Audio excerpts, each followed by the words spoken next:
Oi, pessoal. Para a aula de hoje, nós vamos conversar a respeito de controle de estímulos. Falar de controle de estímulos é especificar sobre quais contingências os nossos comportamentos estão sendo controlados, tá? Para tanto, eu vou abrir um arquivo aqui para que a gente possa começar a nossa conversa. Bom, na aula a respeito de controle de estímulos, nós vamos tratar de especificar o que é controle de estímulos, definir o que é um operante discriminado, uma discriminação operante, como é que a gente vai adquirindo esses comportamentos e, mais especificamente, em AEC, quando a gente se referir à atenção e à abstração, a gente vai estar falando sobre o quê? O controle de estímulos diz respeito à influência que o ambiente tem sobre aquilo que nós fazemos, né? Em específico, diz respeito à relação que se estabelece entre a nossa ação e os eventos antecedentes e consequentes. Por exemplo, pela manhã, se eu acordo, olho pela janela e vejo que está um baita sol, o calor, é um estímulo antecedente que me auxilia a me organizar com relação a quais são as roupas que eu vou colocar, por exemplo. Se está um dia mais quente, é possível que isso determine que eu escolha roupas mais frescas, né? Se o dia está chovendo, é possível que isso determine que eu faça escolha de roupas que me protejam um pouco mais. Talvez eu substitua as minhas havaianas por um sapato fechado, por exemplo, tá bem? Então, estímulos ou os eventos antecedentes que são associados àquelas consequências reforçadoras, eles vão aumentar a probabilidade do comportamento ocorrer. E também aqueles estímulos que sinalizam a extinção ou a punição da probabilidade do comportamento ocorrer vão estar associados com as suas consequências e também vão determinar a minha resposta. Tá bem? Então, uma pessoa reforça a outra quando faz caras amistosas e não quando faz caras aborrecidas, né? Alguém que faz isso, em termos técnicos, está desenvolvendo uma discriminação. A discriminação significa uma especificidade de comportamento que ocorre na relação com os estímulos antecedentes. Por exemplo, se uma criança solicita algumas coisas para o seu pai quando observa que ele está fazendo uma cara amistosa e não solicita outras quando percebe que ele está fazendo caras aborrecidas, a gente diz que esse comportamento de pedir em uma circunstância e não em outra se encaixa na definição de um operante discriminado. O operante discriminado diz respeito ao comportamento que já aprendeu a discriminar ou a diferenciar as características do estímulo antecedente.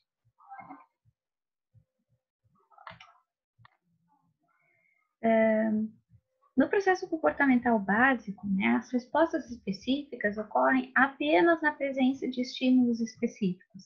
Então, por exemplo, dado uma série de garrafinhas de refrigerante, eu posso ter um comportamento que se chama abrir a garrafa. Agora, como é que esse comportamento vai ocorrer? Como é que é abrir a garrafa para uma latinha?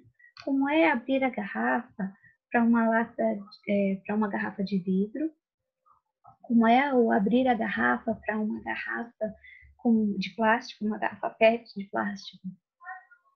Entenda que cada uma dessas garrafas, elas se apresentam como estímulos antecedentes para a resposta de abrir, tá bem? Então, cada estímulo, cada garrafa evoca ou provoca uma resposta específica.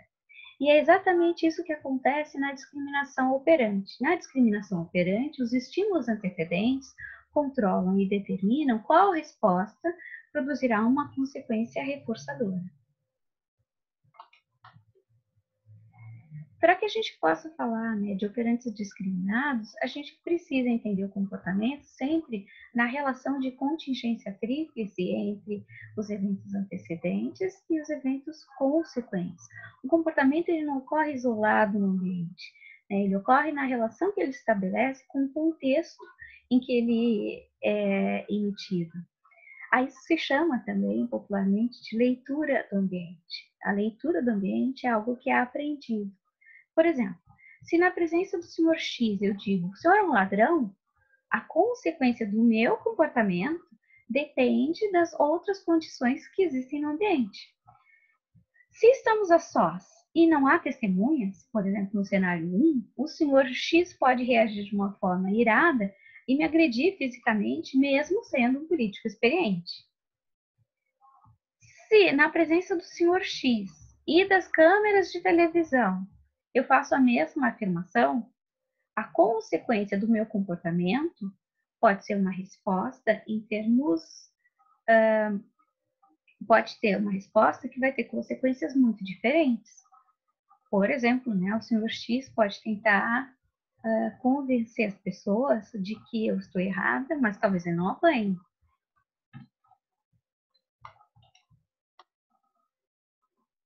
Estímulos discriminativos são os nomes que são dados para os eventos antecedentes, para os eventos ambientais antecedentes, que determinam ou que aumentam a probabilidade de ocorrência do meu comportamento.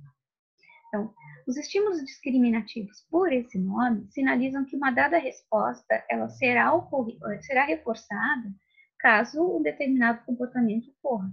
Então, o estímulo discriminativo ele tem uma relação íntima com as consequências.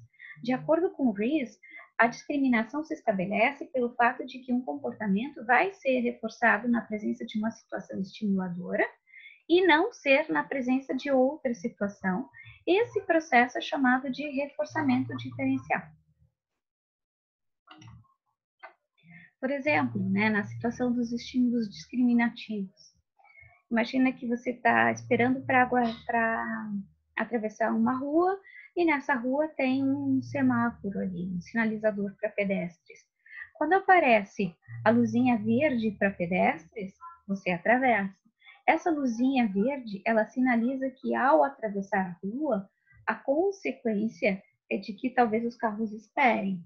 Então, a presença do estímulo discriminativo sinaliza que meu comportamento pode ser reforçado e que dificilmente ele será punido ou entrará em extinção.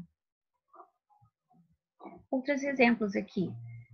Por exemplo, o meu vizinho da direita, né? Na presença dele, se eu digo bom dia, a consequência é receber uma resposta, porque eu tenho um vizinho ali da direita que é muito educado. Já o vizinho da esquerda, sim, eu sei que não adianta emitir essa resposta, porque a consequência vai ser nada.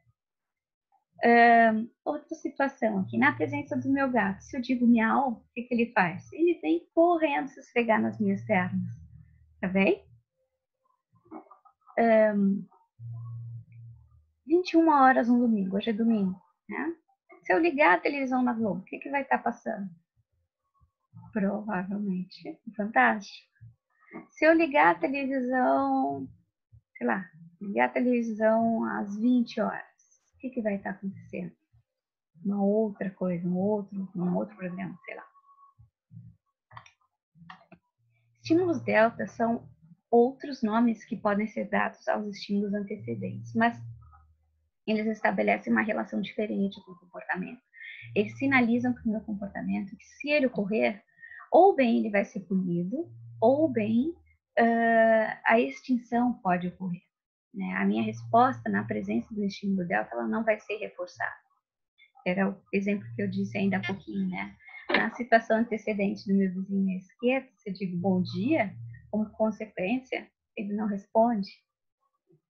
Ou ainda, na presença de um cachorro, se eu disser miau, o que vai acontecer? Nada, ele vai olhar para mim e falar assim, essa mulher tá louca, né?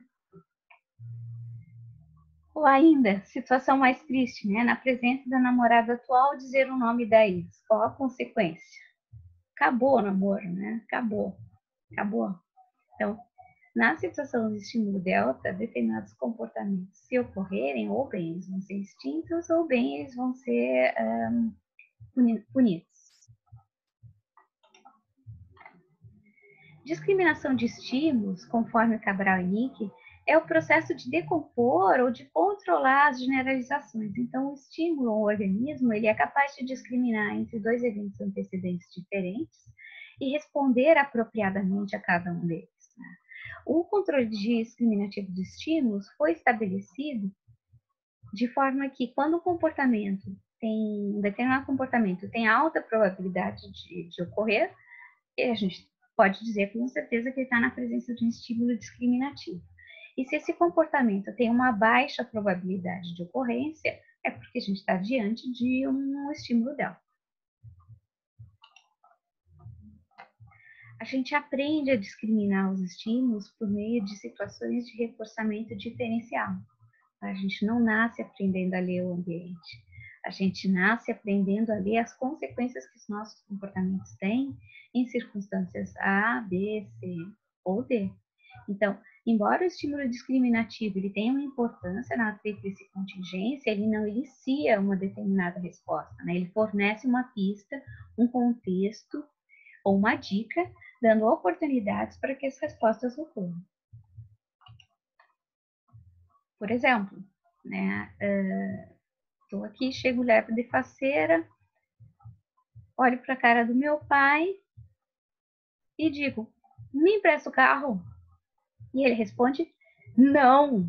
E ainda me dá uma briga, uma bronca, e diz, tu só pede coisas o tempo inteiro? Bom, então a cara do meu pai, eu deixei passar barato, mas eu não olhei para ele, ele estava, né, com o estímulo delta. A cara estava fechada, tinha uma ruga de preocupação, tinha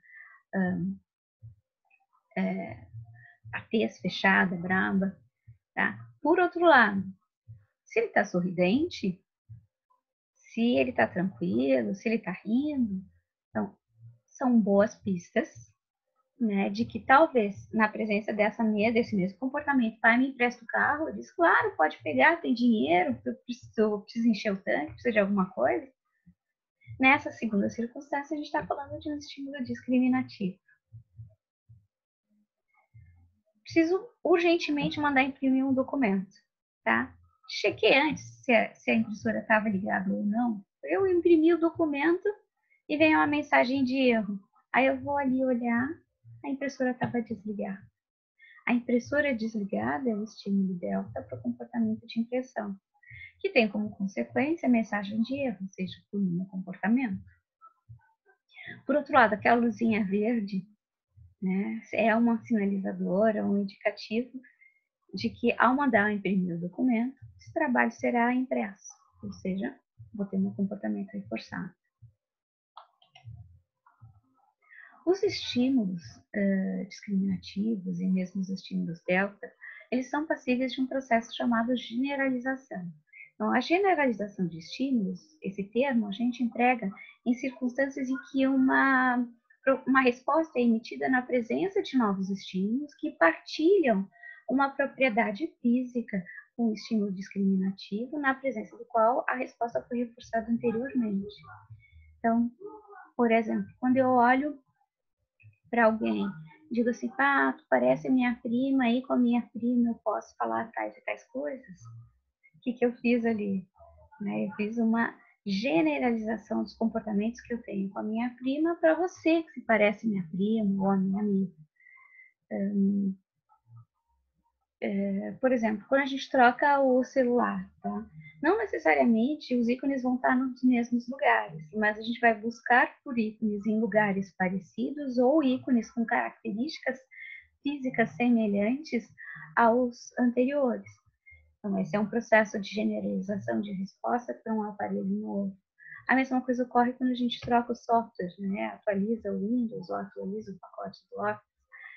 A gente sabe que as informações estão próximas, né? Ou a gente vai por aproximação de estímulos físicos semelhantes. Essas semelhanças dos estímulos discriminativos, eles podem ser agrupados por características de semelhança física ou por semelhanças funcionais, né? Aplicações para o mesmo fim. Então, por exemplo, nesse primeiro gráfico aqui, nesse primeiro desenho, a gente vai dizer que as coisas são sapatos.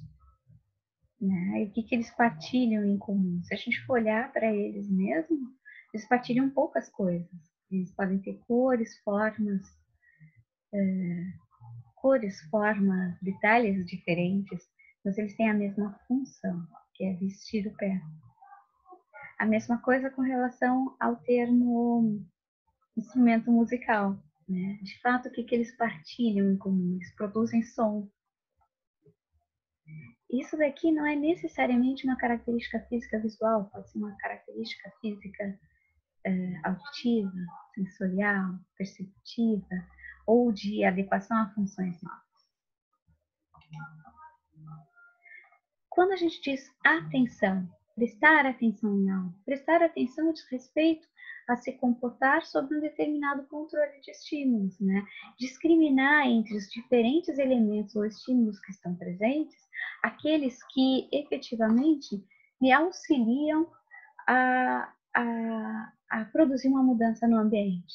A gente lida com um ambiente ou com um estímulo complexo no dia a dia e a gente atenta para suas propriedades, dependendo da nossa história de reforçamento e de punição. É possível que, em função da nossa história de vida, alguns estímulos sejam muito mais relevantes e muito mais perceptíveis imediatamente do que outros. Assim como a gente pode prestar atenção a um estímulo e não ao outro, também podemos fazer processos de generalização ou de formação de conceitos, né? Abstração é um termo que se usa em REC para falar de formação de conceitos. Por exemplo, de acordo com Skinner, abstrair é emitir um comportamento sobre o controle de propriedade de estímulos. Nesse estímulo, eu vou ignorar algumas propriedades, eu vou valorar outras. Por exemplo, aqui, dizer bijuteria na presença de diferentes bijus. O que eles têm em comum? Qual é o estímulo comum? Qual é a característica comum? É o uso que é dado para ela, não é isso? Então, trabalhar com o conceito de abstração AE, que é o behaviorismo, é dizer formar conceitos. Era isso por hoje, pessoal.